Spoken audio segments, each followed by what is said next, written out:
morning, everyone. I'm really honored for having the opportunity to address such a selected audience on occasion to deliver a presentation on the human development approach, which is the approach UNDP employs to address development issues. I'm going to start this presentation sharing with you what is the human development approach, which is the human development concept. First, and we're gonna move to the slide number 2, human development was introduced as a new approach for advancing human well-being. This took place on 1990. Human development is a process of enlarging people's choices. The most critical of these wide-ranging choices are to live a long and healthy life, to be educated, and to have access to resources needed for decent standard of living. Additional choices include political freedom, guarantee human rights, and personal self-respect. It is about expanding the richness of human life rather than simply the richness of the economy in which human beings live. It is an approach that is focused on people and their opportunities and choices. Next slide, please. What are the conceptual considerations for human development? First, people.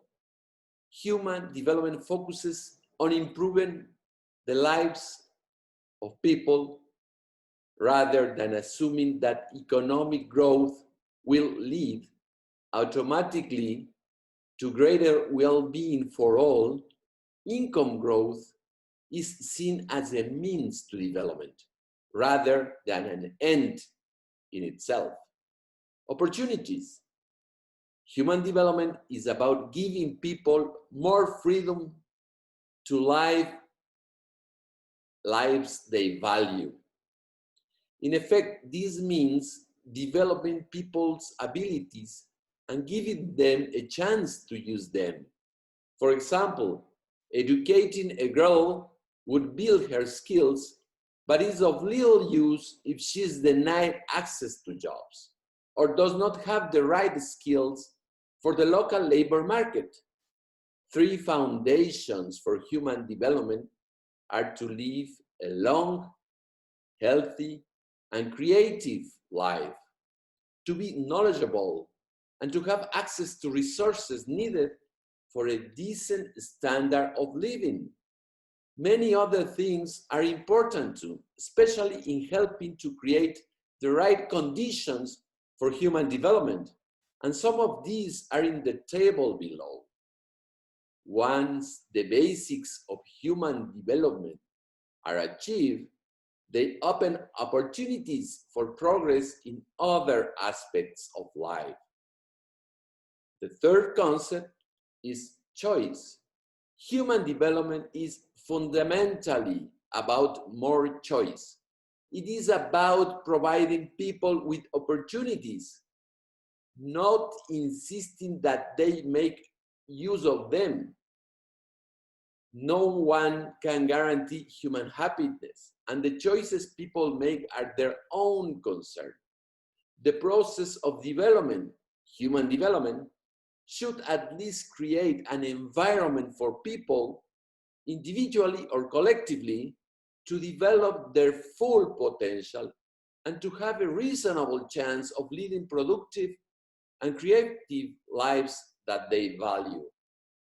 As the international community moves towards implementing and monitoring the 2030 Agenda, the Sustainable Development Objectives, the human development approach remains useful to articulating the objectives of development and improving people's well-being by ensuring an equitable, sustainable, and stable planet. Next slide, please. Democracy and human rights, a conceptual assumption of human development. According to Amartya Sen, development is enhanced by democracy and the protection of human rights. Such rights, especially freedom of the press, speech, assembly, and so forth, increase the livelihood of honest, clean, good government. Amartya Sen claims that development is the process of expanding human freedom. It is the enhancement of freedoms that allow people to lead lives that they have reason to live.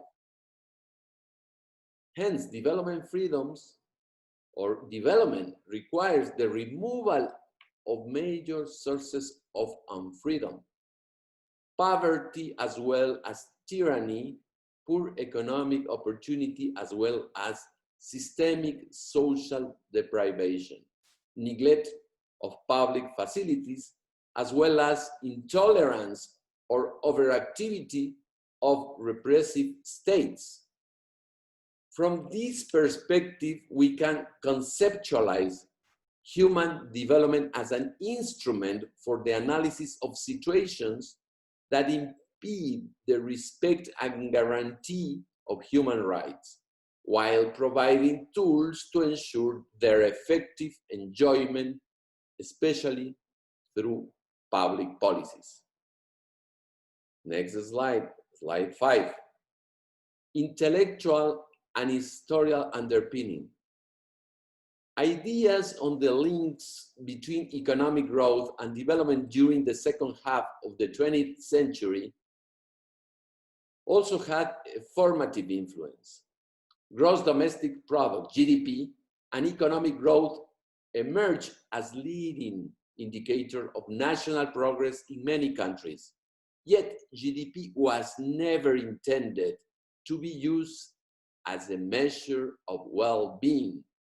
In the 70s and 80s, development debate considering using alternatives focuses to go beyond GDP, including putting greater emphasis on employment, followed by redistribution, withdrawal, and then whether people had their basic needs met. These ideas help pave the way for human development, both the approach and its measurement. The human development approach developed by the economist Mahbub-ul-Haq is anchored in the Nobel laureate Amartya Sen's work on human capabilities, often framed in terms of whether people are able to be and to do desirable things in life. Examples include beings, well-fed, sheltered, healthy. Doings, work, education, voting, participating in community life. Freedom of choice is central to the approach. Someone choosing to be hungry during a religious fast, say, is quite different to someone who is hungry because they cannot afford to buy food. Slide 6. Human development reports. Human development reports have been released most years since 1990 and have explored different themes through the human development approach. They have had an extensive influence of development debates worldwide. The reports produced by the Human Development Report Office of the United Nations Development Programme, UNDP, are ensured of editorial independence by the United Nations General Assembly. Indeed, they are seen as reports to UNDP, my organization, not of UNDP. This allows each report greater freedom to explore ideas and constructively challenge policies.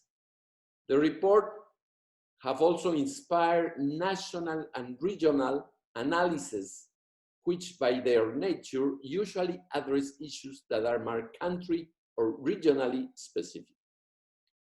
The Human Development Reports have become, over the years, a fundamental reference for the design, elaboration, implementation, and evaluation of public policies throughout the world. Over time, despite maintaining a common element in the measurement of the Human Development Index, it has had the ability to focus on particular current challenges for the world, regions, and countries. A review of the different reports on human development shows their relevance to specific contexts and populations. Slide number 7, measuring human development. One of the most important achievements of the human development approach are embodied in the successive human development reports. This has been ensured to acquire a growing acceptance of the fact that monetary measures, such as the GDP per capita, are inadequate proxies of development. The first Human Development Report introduced the Human Development Index as a measure of achievement in the basic dimensions of human development across countries. This somewhat crude measure of human development remains a simple and weighted average of a nation's longevity, education, and income, and it is widely accepted in development discourse. Over the years, the Human Development Index has served as a comparative tool of excellence and as a reliable platform for vigorous public debates on national priorities. The Human Development Index was created to emphasize that people and their capabilities should be the ultimate criteria for assessing the development of a country, not economic growth alone. The Human Development Index, HDI, can be also used to question national policy choices, asking how two countries with the same level of the gross national income per capita can end with different human development outcomes. These contrasts can stimulate debate about government policy and priorities. We're gonna start now on slide 8, describing the family of human development indices, which are the Human Development Index, HDI, the Inequality Adjusted Human Development Index, IHDI, the Gender Development Index, which is GDI, the Gender Inequality Index, GII, and the Multidimensional Poverty Index, MPI. Next slide, number 9. The core index is the Human Development Index, which is a summary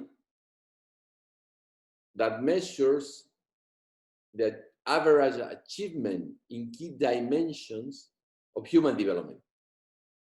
First, a long and healthy life, being knowledgeable, and have a decent standard of living.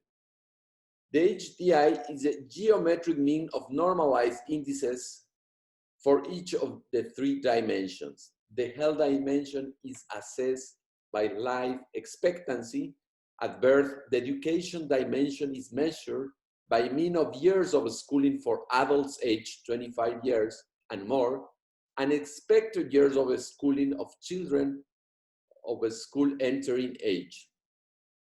The standard of living dimension is measured by the gross national income per capita. The HDI uses the logarithm of income to reflect the diminishing importance of income with increasing gross national income. The scores for the three HDI dimension indices are then aggregated into a composite index using geometric mean. Slide 10. Now, let's talk about the Inequality Adjusted Human Development Index.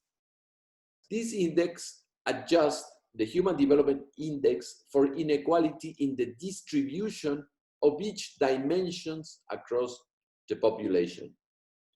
It is based on a distribution-sensitive class of composite indices proposed by Foster, Lopez Calva, and Skelly in 2005, which draws on the Atkinson family of inequality measures.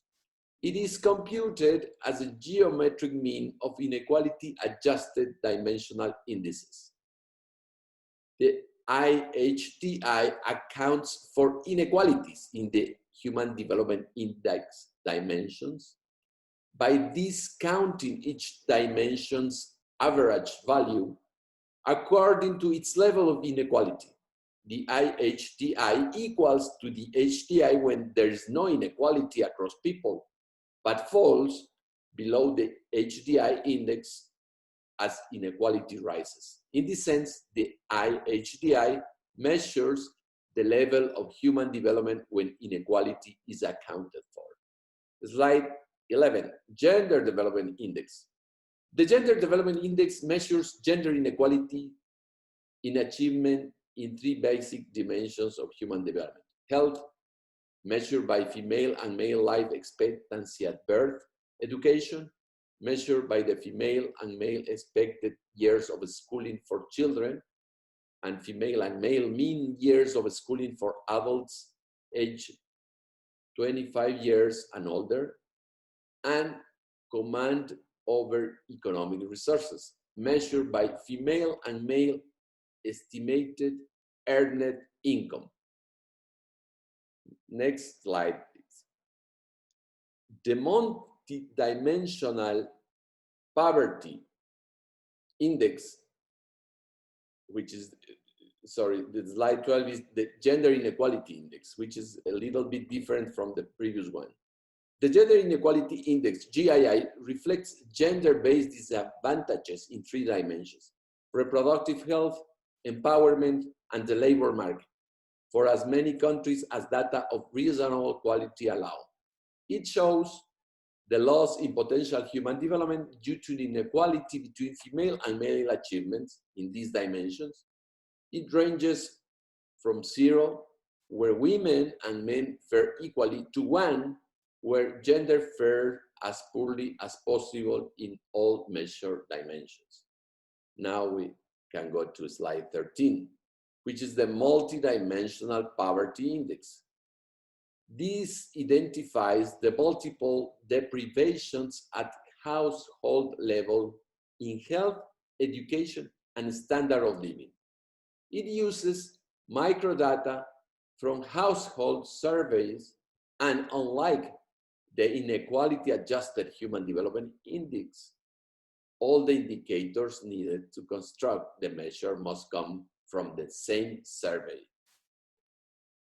Slide 14, regional reports. The regional report for 2016, Asia, and Pacific.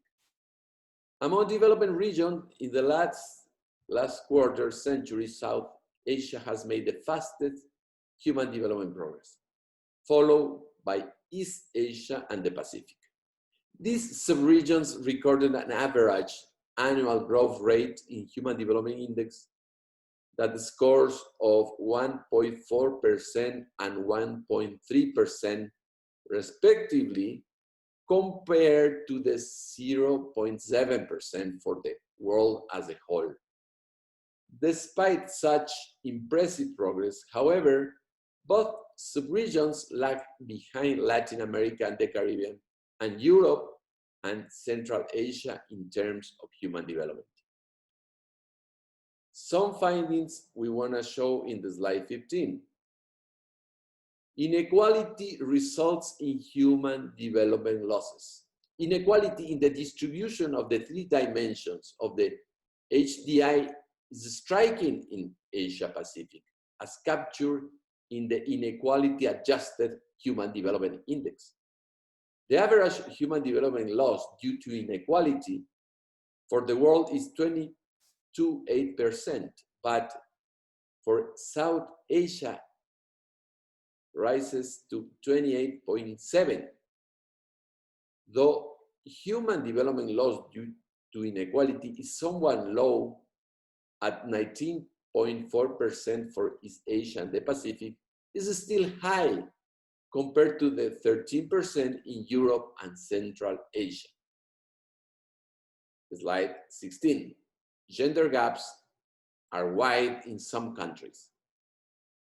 In parts of Asia Pacific, gender gaps remain wide, imposing large limitations on prospects for demographic dividends. Since women's participation in the labor force and ability to make choices related to education and fertility can make substantial contributions.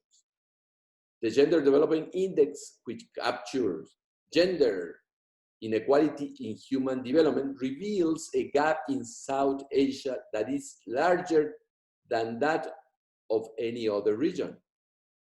The Gender Inequality Index reveals the extent to which national achievements in reproductive health, empowerment, and labor market participation are eroded by gender inequality, and is more suggestive of cultural values that may underlie gender discrimination than the GDI. In 2014, South Asia scored 19.3% higher than the global average, indicating widespread discrimination, while East Asia and the Pacific were 26% lower. Slide 17. People face multifaceted deprivations.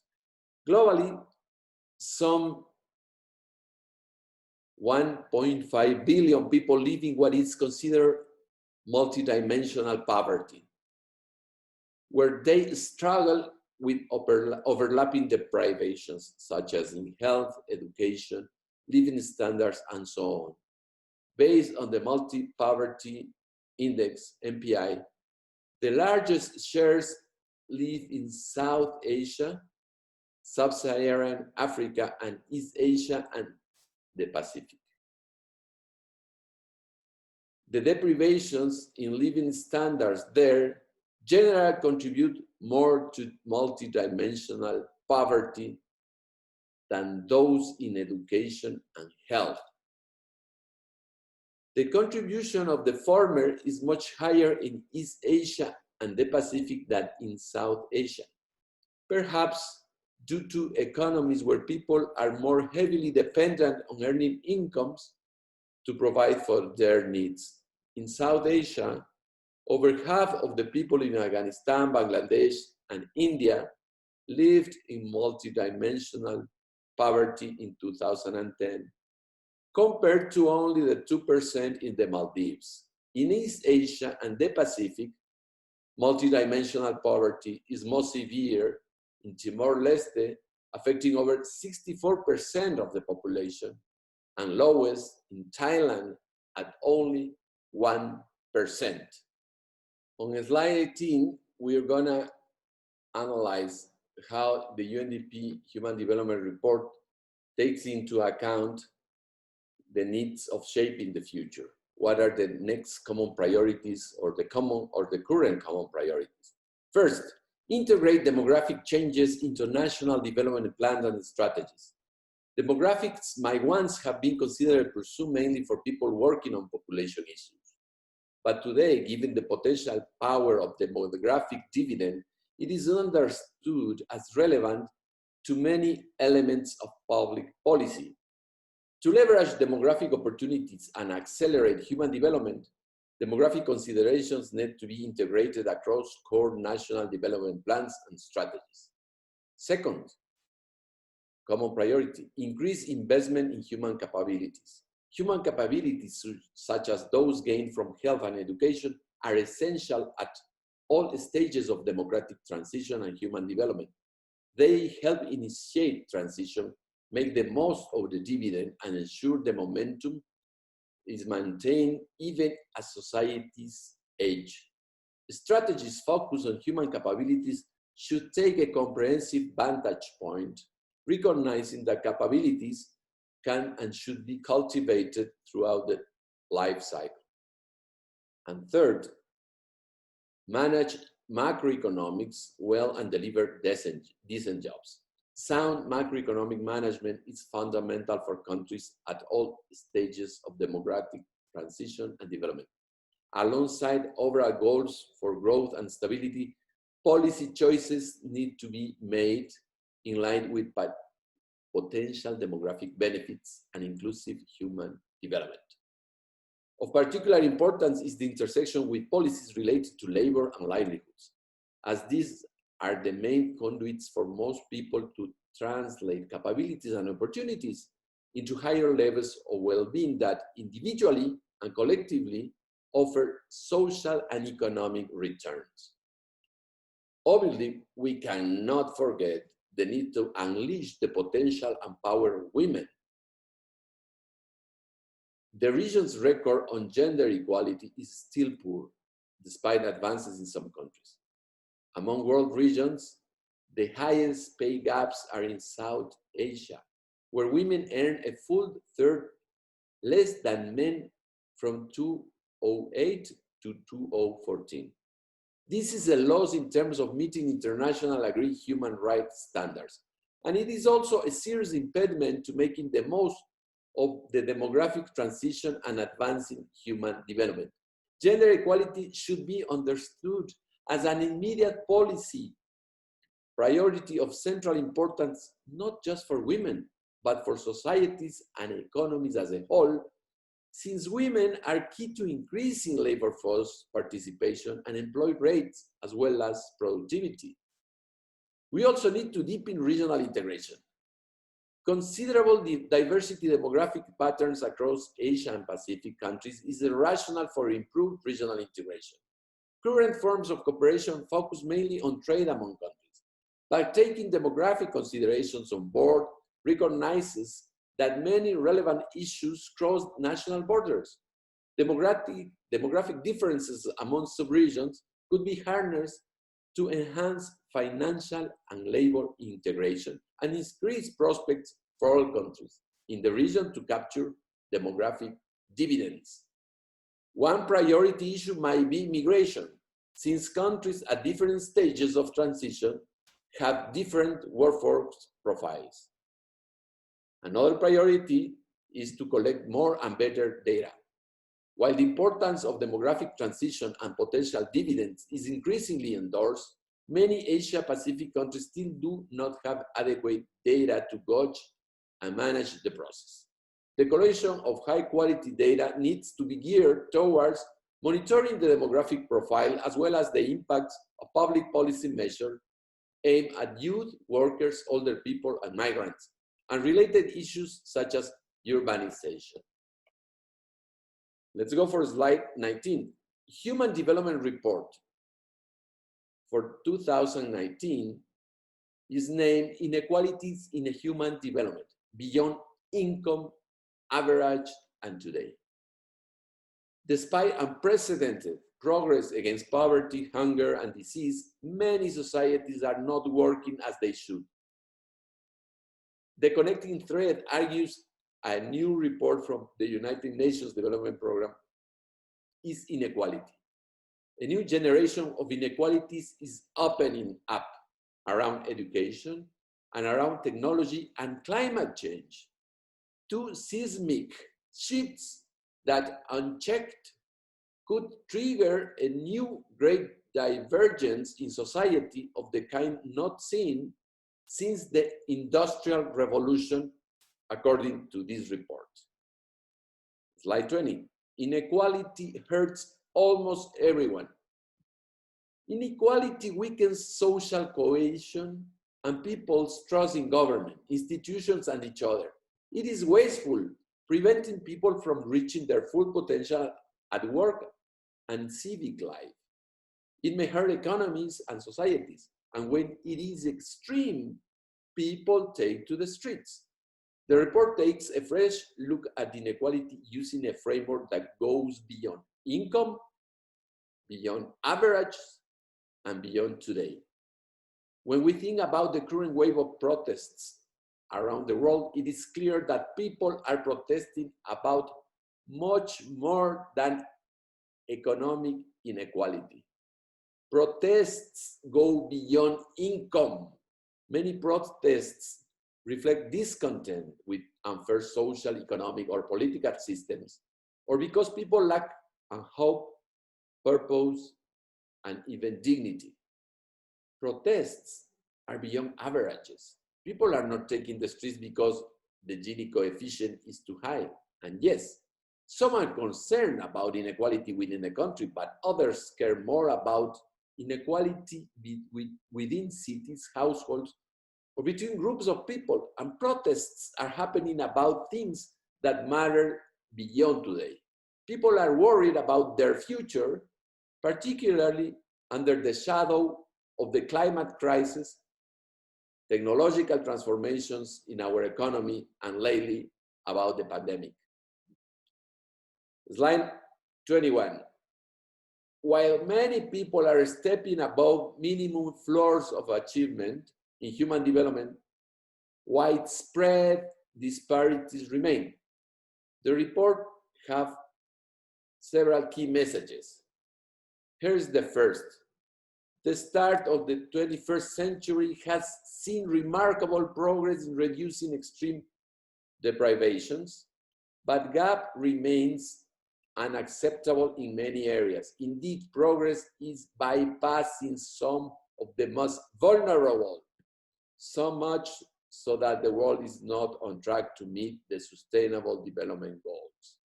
Still, almost 60% of people in the lowest human development countries do not have even a primary education.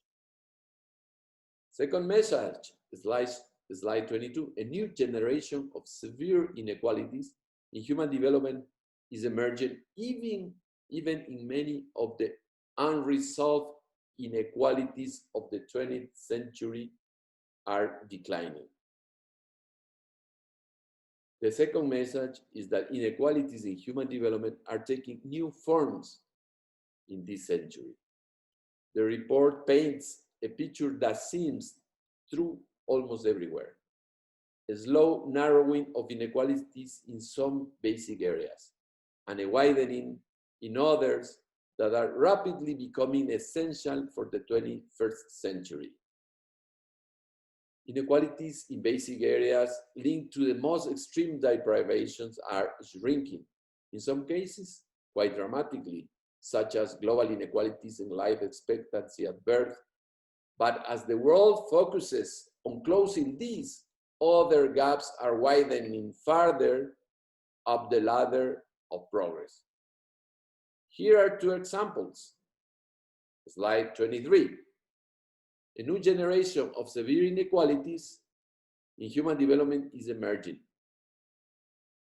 even if many of the unresolved inequalities of the 20th century are declining. Though gaps between nations' primary school education are closing, the proportion of people with tertiary education is growing more than 6 times faster in very high human development countries than in low human development countries. The second example is in the slide 24. While there has been massive growth in cell phone use in poorer countries, fixed broadband subscriptions are growing 15 times faster in richer countries than others. The third message we have of this Human Development Report 2019 is in the slide 25. Inequalities in human development can accumulate through life, frequently heightened by deep power imbalances. As I said earlier, it is important to see inequalities not so much a cause of unfairness as a consequence of it.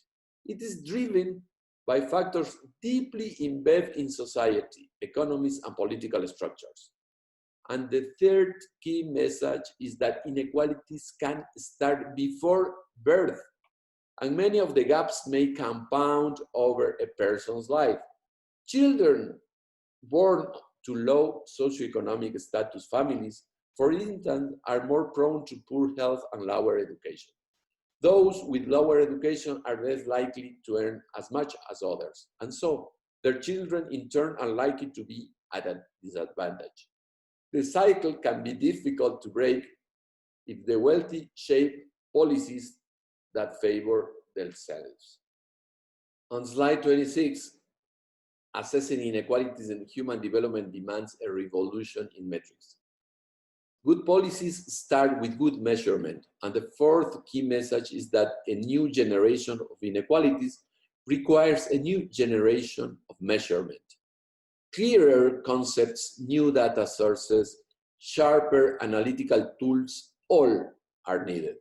Understanding gender inequality, for example, requires more than looking at the different earnings of men and women. Social norms impact on all forms of gender inequality, from violence against women to the glass ceiling. This data shows a new social norms index that looks at the link between social beliefs and gender equality in multiple dimensions. Globally, some 90% of men and 85% of women show some form of clear bias against gender equality. And there seems to be a backlash. The proportion of people biased against gender equality has grown since 2005 in many countries. Slide 27. Redressing inequalities in human development in the 21st century is possible if we act now. Now, before imbalances in economic power translate this into entrenched political dominance. Improvement in some inequalities show that progress is possible, but continued progress in basic areas will not respond to people changing aspirations. We must turn attention towards tackling the next generation of inequalities. But how? There's no silver bullet. We need a set of policies. Inequality is a systemic problem. It requires a systemic response. The report outlines different kinds of policies using three broad principles. First, we should continue to pay attention to closing the gaps in basic areas. But there is also a need to stop gaps from opening in the next generation of inequalities. This requires going beyond business as usual. Second, long-lasting solutions to inequality must get beneath the surface and tackle imbalances in power. Citizens and governments must move to stop political power becoming a mirror image of economic power and challenge monopolizing tendencies by firms. And third, inequality does not only occur in the market as the chart shows. We need to go beyond taxes and transfers to combat inequality. Early childhood education, for example, can prevent gaps from opening in the earliest years of life and offers a large return on investment. On slide 28, we are talking about the climate crisis. This report does not claim there is any one set of policies that will work everywhere. It also recognizes that action is complicated, but uncertainty around the future, in particular, the climate crisis and the impact of massive economic change from new digital technologies. Inequality and climate change are tightly interwoven. Those least responsible for the climate crisis are most exposed, more vulnerable, and will shoulder more of the burden from depressed crop yields to rising sea levels to potential conflict. Inequality is also fundamental to the climate crisis in another way because it gets in the way of effective climate action. Higher levels of inequality tend to make the sort of collective action needed for curbing climate change more difficult. Slide 29. Technology, it's a good servant, but a bad master. Technology change does not occur in a vacuum. It is shaped by economy and social processes. It is an outcome of human action. Policymakers must remember they can shape the direction of technological change in ways that enhance human development. For instance, artificial intelligence might replace tasks performed by people, but it can also reinstate demand for labor by creating new tasks for humans. It can lead to a net positive effect that can reduce inequalities. Slide 30, conclusions. The report argues that tackling inequalities is possible, but it isn't easy. Power imbalances are at the heart of many inequalities. They may be economic, political, or social. Many solutions outlined in the report can promote growth and reduce inequality. There is no need to choose. The human development lens, placing people at the heart of the decision-making, is central to open a new window on how to approach inequality, asking why and when it matters, how it manifests itself, and how best to tackle it. This is a conversation that every society must have. It is also a conversation that should begin today. True action may carry a political risk, but history shows that the risks of inaction may be far greater, with severe inequalities eventually propelling a society into economic, social, and political tensions. What to do is ultimately for each society to decide. This report contributes to that decision-making process. Now, in slide 31, I'm gonna turn to the pandemic, perceived as a magnifying glass for inequalities. The drop in human development is expected to be much higher in developing countries that are less able to cope with the pandemic's social and economic fallout than richer nations. In education, with schools closed and stark divides in access to online learning, UNDP estimates show that 86% of children in primary education are now effectively out of school in countries with low human development, compared with just 20% in case of countries with high and very high human development.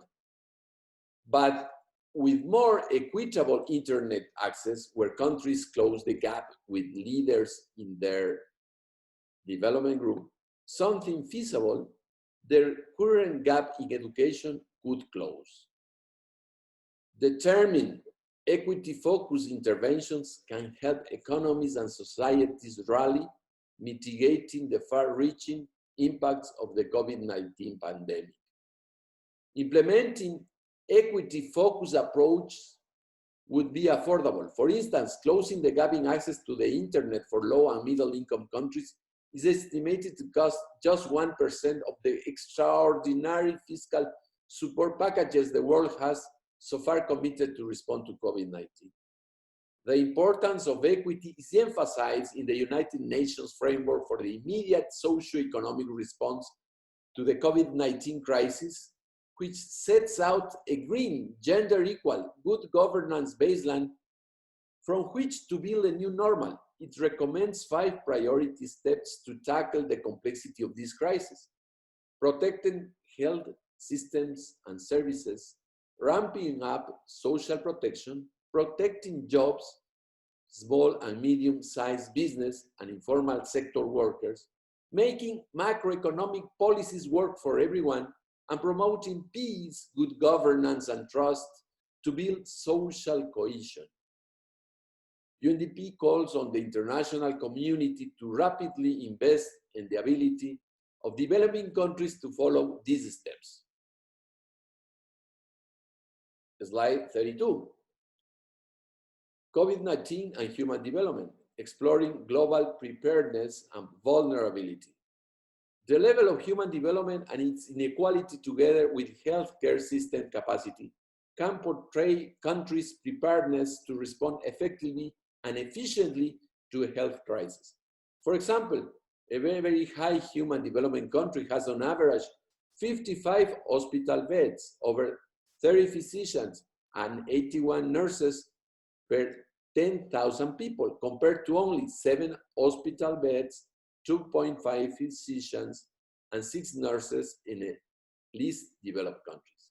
Widespread lockdowns around the world mean many people are having to rely on internet access to work, continue with their education, and interact with others. The digital divide has become more significant than ever, as hundreds of millions of people around the globe still don't have access to reliable broadband internet. COVID-19 crisis is more than a global health emergency. It is a systemic human development crisis reflecting our interaction with the ecosystem we are part of, which is already affecting the economic and social dimensions of development in unprecedented ways. Policies to reduce vulnerabilities and build capacity to tackle crises both in the short and long term are vital to enable individuals and societies to better recover from these shocks. The two dashboards here look at how prepared countries are for a crisis like COVID-19 and how vulnerable they are. This dashboard shows a series of indicators for human development groups, regions, and 189 countries that show the level of preparedness to respond and cope with the impacts of COVID-19 crisis, including a nation's level of human development, healthcare system, and capacity and internet access. Slide 33. COVID-19 and human development, assessing the crisis, envisioning the recovery. The pandemic is unleashing a human development crisis. On some dimensions of human development, conditions today are equivalent to levels of deprivations last seen in the mid-80s. But the crisis is hitting hard on all of human development's constitutive elements. Income, with the largest contraction in economic activity since the Great Depression. Health, directly causing a death toll of over 3,100 and indirectly leading potentially to an additional massive child deaths every day, such as 6,000 preventable causes over the next 6 months, and education, with effective out of school rates, meaning accounting for the inability to access the internet. In primary education, expected to drop to the levels of the actual rates in the mid-80s levels. This not counting with less visible indirect effects, including increased gender-based violence, yet to be fully documented. Inequalities in human development represents a lack of capabilities for a large part of the population. During crisis, these inequalities tend to increase, at least in the short run. So the priority should be reducing these gaps by boosting the capabilities of those who were already falling behind before the crisis.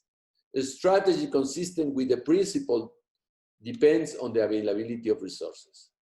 Without savings, insurance systems, or access to capital markets, the national and international public sector has to step in and facilitate transfers to overcome transitory shocks. This requires assistance to those who are being asked not to work or to be economically active.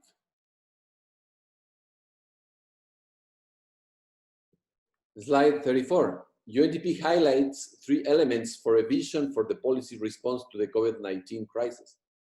First, look at the response through an equity lens. Countries, communities, and groups already lagging in enhanced capabilities will be particularly affected, and leaving them further behind will have long-term impacts in advancing human development. Second, focus on people's long-term capabilities. This could reconcile apparent trade-offs between public health and economic activity, but would also help build resilience for future shocks. Follow a coherent multidimensional approach. Since the crisis has multiple interconnected dimensions, health, economic, and several social aspects, a systemic approach rather than a sector-by-sector sequential approach is essential. The United Nations has already presented a roadmap along these lines in its initial framework for the immediate socio-economic response. Slide 35, gender inequality and the COVID-19 crisis. The COVID-19 crisis is a systemic human development crisis compounding risks to progress towards gender equality. The pandemic and its consequences hit a world wealthier than ever, but facing deep divides in human development. Some of the consequences of COVID-19 have had a greater impact on some countries and groups within countries, as pre-existing horizontal inequalities can magnify the effects of the crisis. Across several social, economic, and political dimensions, women and girls are disproportionately affected by the crisis simply because of their sex. The immediate effects of COVID-19 on gender inequality are already showing themselves in health and education, on the burden of unpaid care workers, and gender-based violence. While the COVID-19 crisis affects everyone, women and girls face specific and often disproportionate economic, health, and social risks. The dashboard presents the Gender Development Index as a compound of measure of the gender gaps in human development at country level. The first set of indicators of the dashboard points to women's health and risk factors in the face of the COVID-19 pandemic by examining women's presence in the health sector, access to sexual and reproductive health, and their risks of underlying cardiovascular condition. The second set of indicators explores women's economic capabilities, identifying their presence in the formal and informal economy. The health and economic dimensions are grouped together as women are at the front lines of the crisis response in both of them. Finally, in the slide 36, we need a safe space, a balanced care work, and a balanced agency. The second dashboard represents the Gender Inequality Index as a compound measure of gaps in empowerment faced by women and girls. It offers the first set of indicators regarding safe space at the household level, such as the prevalence of severe food insecurity, time spent on unpaid domestic and care work, child marriage, and intimate partner violence. The second set of indicators portrays women's agency in responding to the crisis through access to technology, internet and mobile phone, education, the share of women in senior and middle management, political participation, and access to social protection by older pension recipients. Thank you. It has been a pleasure having the opportunity to share with you this presentation. Have a great day.